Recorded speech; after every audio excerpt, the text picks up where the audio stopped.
இன்றைக்கி ஒரு சூப்பர் டேஸ்டியான அடை தோசை ரெசிபி எப்படி செய்கிறதுங்கிறத பார்க்கலாம். 50 கிராம் இட்லி அரிசிக்கு 2 டேபிள் ஸ்பூன் துவரம்பருப்பு, 2 டேபிள் ஸ்பூன் கடலைப்பருப்பு, 1 டேபிள் ஸ்பூன் பாசிப்பருப்பு, 1 டேபிள் ஸ்பூன் உளுந்த பருப்பு சேர்த்து நல்ல ரன்னிங் வாட்டரில் வாஷ் பண்ணி நல்ல தண்ணியில் 2 மணி நேரம் ஊற வச்சுருக்கேன். இது கூடவே ஒரு துண்டு இஞ்சி, 3 காஞ்ச மிளகா, ஒரே ஒரு பச்சை மிளகா, 5-6 கருவேப்பிலை சேர்த்து நல்லா கொரகொரப்பாக அரைச்சிக்கணும்.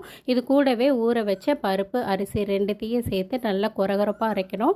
கொரகொரப்பாக அரைக்கிறது போதுமானது. இது கூடவே 1/4 டீஸ்பூன் மஞ்சள் தூள் சேர்த்து நல்லா அரைச்சிட்டு, இது கூட தேவையான அளவு உப்பு, பெருங்காயத்தூள் சேர்த்து கூடவே 4-5 மல்லி தலையும் சேர்த்து சுட்டி எடுத்தோம் அப்படின்னா சூப்பரான அடை தோசை ரெடி. நம்ம இப்போ அரைச்ச இந்த மாவில் ஒரு 2 பேருக்கு அடை தோசை ஊற்றலாம்.